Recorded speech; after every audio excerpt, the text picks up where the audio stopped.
The following is a presentation of the Redskins Broadcast Network.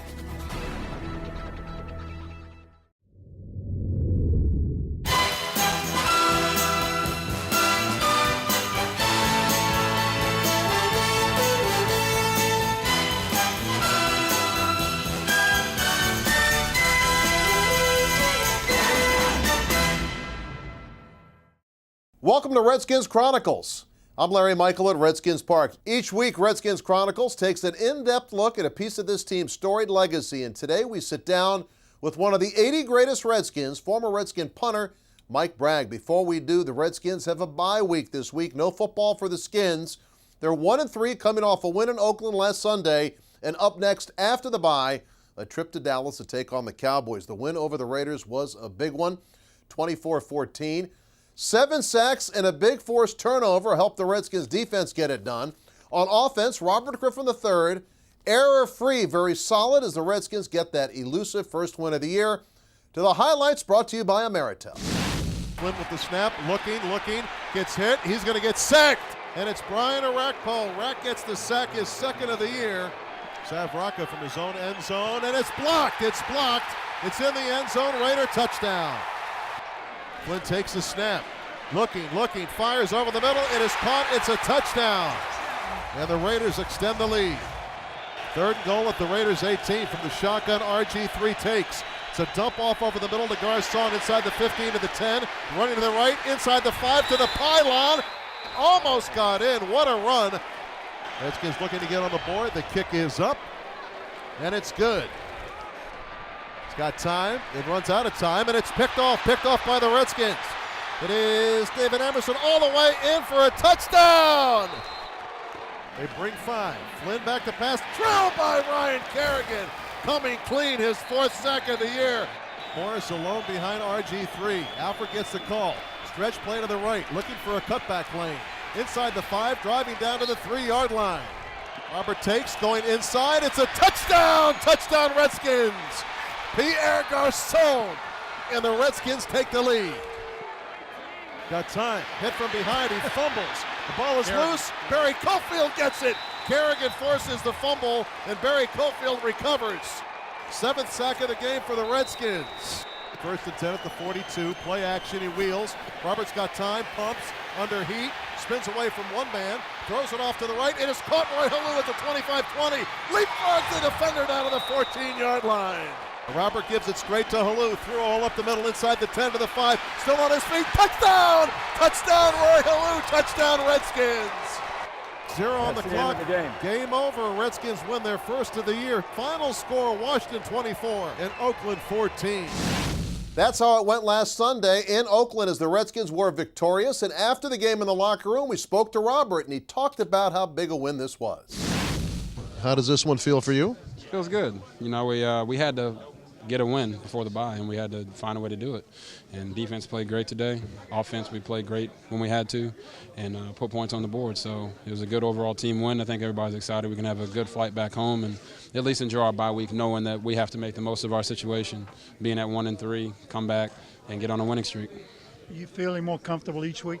Yeah, I mean, I think the more you play, the more comfortable you'll get going into any season. So, you know, I think everybody's seeing the off-schedule plays come, and they're trying to point to that. But, you know, to me, it's not even about me or the injury. It's just about us as a team. And we played better today, and that's why we won. More on what's happening with the Redskins this week a little bit later in the show. Each week here on Redskins Chronicles, we delve into the history of the Washington Redskins. And today, Amanda Mitchell and Redskins historian Mike Richman sit down with one of the 80 greatest Redskins, the former punter Mike Bragg. Redskins. Welcome back to Redskins Chronicles. I'm Amanda Mitchell, here with Redskins historian Mike Richman, as well as 12-year Redskins veteran, the great Mike Bragg. Thanks so much for joining us. How are you? Well, thank you, Amanda. Hey, Mike. Mike, thank you. Nice to see you. Good to be here. And Mike, you're a Richmond guy, a homegrown, hometown boy. Were you a Redskins fan growing up? Yeah, absolutely. Absolutely. I went to a football game when I was probably 10 years old. I remember the first play of the game because LeBaron was the quarterback, and he took the ball, and he was a great ball handler, right? Mm-hmm. And he made a fake in the backfield, and nobody knew where the ball was, and there was a hush that went over the whole stadium for a second. And then he pulls the ball out and lobs it down the sideline, hits Badoli, full stride, he just coasts into the end zone, and the place erupts. So I'm a kid and I'm watching all this. I've got chills. I'm saying, wow, I like this. Mm-hmm. It was great. So is that ultimately what made you want to play football? Well, then I always liked it, but it was just that excitement that drew me in. And I was locked in, so every Sunday I was in front of the television watching the Redskins play whomever that week. Whose jersey did you wear? Did you have a favorite player? God, well, they were all favorites, but Sonny was the guy, all the way through. And I remember once in college, and it was around Thanksgiving weekend, and they were playing Dallas at home. I think it was at home, but they were behind like 21 points, and it was halftime. And I said, well, I might as well go back to school, and I was going to go back to Richmond. So I go down, catch a train in Alexandria, and go back.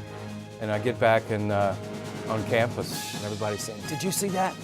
Like what? What did I miss? Well, Sonny led this comeback, and they beat Dallas 35-34 or whatever it was. It was one of those great games. Mm-hmm. What other players did you admire when you saw Redskins games? When I was a kid? Mm-hmm. Well, Eddie LeBaron, of course. Joe Walton. He was vicious on punt coverage. Charlie Taylor? Oh, of course, yeah. Charlie Taylor, Bobby Mitchell, Jerry Smith. And see, when I grew up watching all these guys, and then I went, to school, and never had an idea that I'd end up with the Redskins in a million years. So talk to us about that, how that happened. You were drafted in the 5th round. What did that feel like? What was that night like for you? Yeah. Well, it was great, and I never knew. I never knew what was going on. I'm just hanging around the dorm with some friends, and then I get a phone call, and I'm thinking, okay, who is this calling? Because every team tells you, okay, we're going to draft you if you're still available. And it was my parents, and they'd called, and they said, well, we just got the news. And I said, okay, what happened? He said, you're a Redskin. I'm going like, wow, how can this be, But so I went from being a fan and seeing all these guys that I was a fan of, the Bragg Owens and the Charlie Taylors and Jerry Smiths, Ricky Harrises. And then the next year, I'm in training camp with them, and I'm watching what they were doing and how they timed up their pass routes and all that. And I'm saying, wow, I've never seen anything like that in my life. It must have been like a dream come true for you, having that opportunity. One day you're a fan, and then having the opportunity to play with them. Exactly. It was unbelievable. And my whole career in college, the way it happened, because we had a 19-game losing streak that went from sometime in my freshman year all the way to late in my junior year. And that's not good, right? You don't make a lot of first downs. So it gave me the opportunity to punt. And we punted a lot. It wasn't just 2 or 3 times a game. It was like 7, 8 times a game we punted. So I got to be pretty good at it. And Frank Jones, who was our coach, came to me and said, the best thing you can do to help this team is work on your punting. And so I did.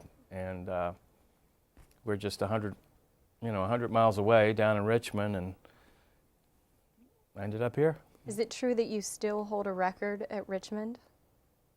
Bruce Allen broke all my records. Ah. What is the record I hold? There was, I had heard you held a record for a while for the longest punt down in Richmond. Maybe I still have that. Was it single season average? It could have been that. Right. I think Bruce broke them all, though. Do you two ever have conversations? Hey, I was better, or Oh yeah. I originally set the record. Or, Oh yeah. And I remember when Bruce was young, and he was growing up, and he was 13 or 14, and he was hanging around training camp, and so and Mark Mosley and I were the kickers and punter, and we would help Bruce. We'd work with Bruce and Greg, and and George Allen, was a quarterback at UVA, and And George would work with Sonny and Billy, and they would work with him on his skills. Mm-hmm. So I tell Bruce, I said, any bad habit you've got is because I taught you. So Mike, you have such a rich Redskins history. We want to hear more about your years as a Redskin. We're going to go to a short break. We'll hear more from Mike Bragg when Redskins Chronicles returns. Welcome back to Redskins Chronicles with former Redskins great Mike Bragg. Now Mike, tell me about some of the best moments as a Washington Redskin.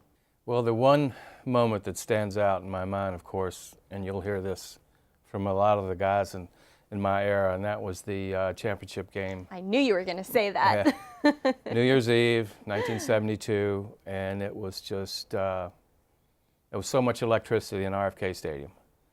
And it went from the stands to the field, from the field to the stands, and you know, those temporary stands that were across the field, and we'd look across from our bench and to see Dallas's bench, and then behind them, and it was like a trampoline, and there were like thousands of people just going up and down. We had a great game plan. You know, we executed it to perfection, I think. I mean, I'm sure Coach Allen, being a defensive coach, would have loved to have the shutout, but it was 26-3, and it was New Year's Eve. So, and it was after the game, everybody headed for Georgetown, and it was crazy. Wherever you went, you couldn't buy a drink, you couldn't buy dinner, anything. Everybody was just crazy. Now, speaking of George Allen, the man was not only a defensive pioneer, special teams pioneer as well.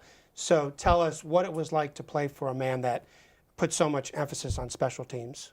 Yeah, he often said that if he wasn't a head coach, he'd want to be the special teams coach. And he hired great special teams coaches. And one of them, Marv Levy, he was the first special teams coach here. That when Coach Allen came, he brought Marv with him. And Marv was just not a regular coach, a special teams coach. He'd been around. He'd won the Grey Cup, went to Canada 1 year. His first year, he wins the Grey Cup. He's in the Hall of Fame. Look what he did in his coaching career as a head coach. So we knew that with this kind of emphasis on special teams, you know, we had a leg up. In close games, we'd beat other teams just because Billy Malinchak could block a punt.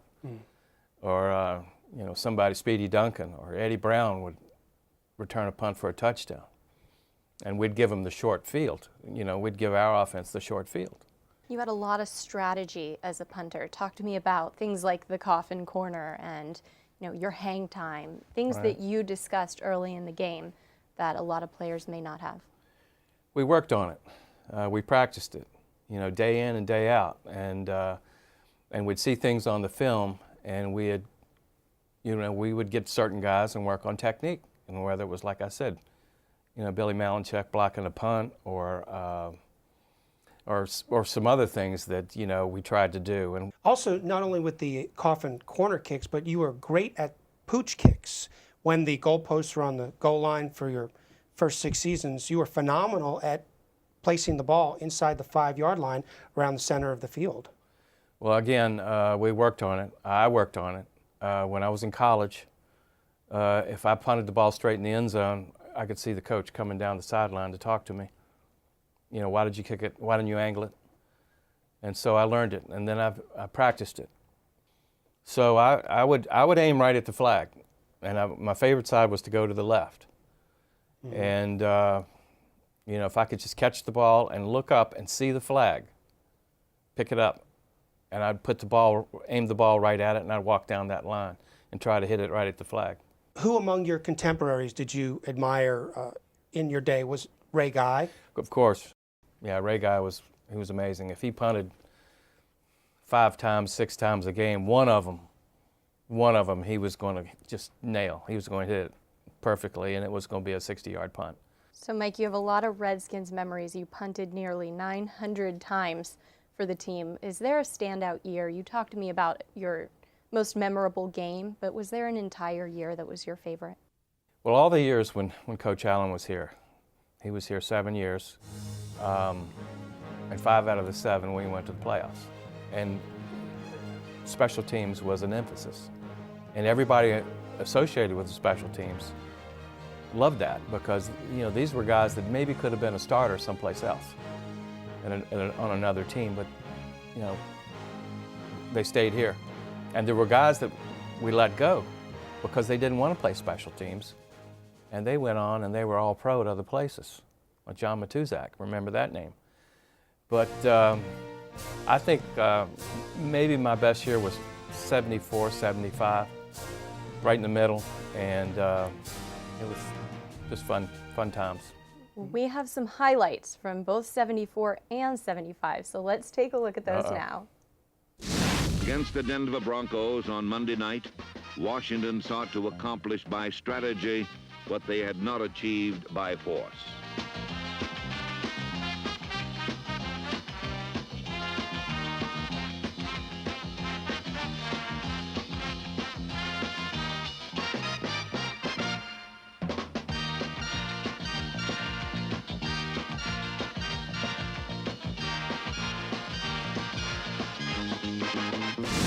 On opening day, a full house was on hand to cheer their team to triumph, and they witnessed a smashing victory.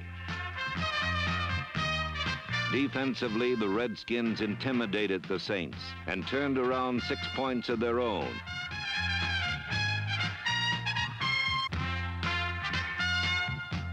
Offensively, the Redskins started number 43, Larry Brown, who missed the entire preseason rehabilitating an injured knee. Many doubted his ability to come back, but against the Saints, number 43 was running and catching like the days of old. And while Larry Brown made his comeback, Billy Kilmer was having the kind of day quarterbacks fantasize about. He threw 2 TDs to Charlie Taylor, a man who at season's end would stand as pro football's all-time leading receiver. By game's end, Billy's touchdown total had mounted to 4, including this rainbow to number 87, Jerry Smith. For the 10th time in 10 years, George Allen continued his monopoly on opening day victories as his Redskins triumphed 41-3. Well, those were some exciting years, and Mike, you never missed a game. In all of your years with a Redskin, what was your formula? You know, I wanted to miss a couple games because I had a sprained ankle, and it wasn't allowed.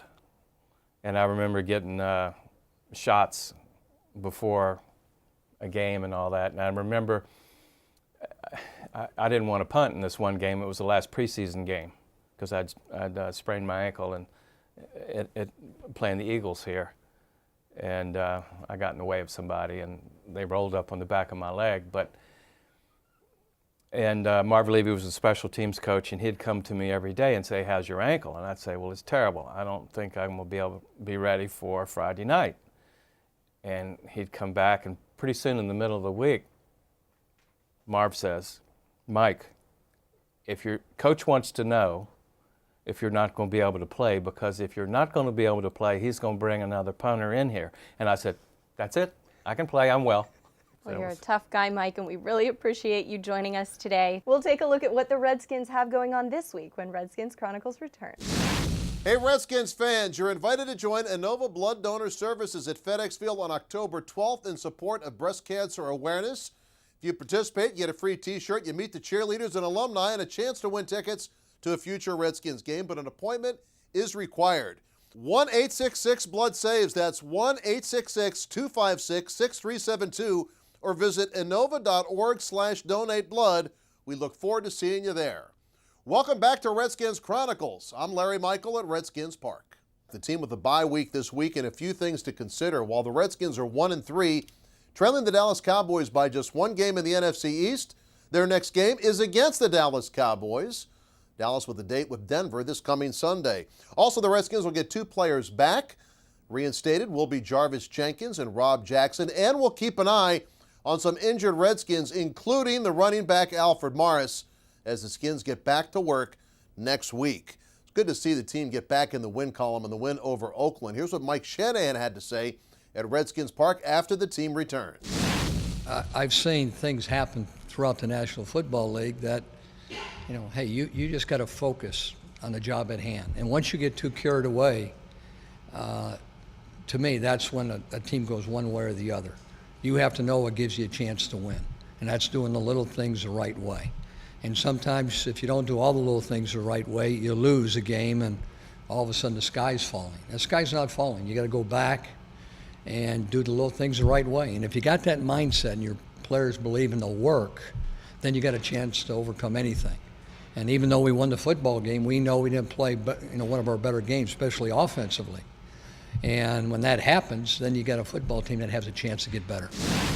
Head coach Mike Shanahan, the Redskins back to work next week, and it is Dallas week. We thank you for watching Redskins Chronicles. I'm Larry Michael at Redskins Park. We'll see you right here next week.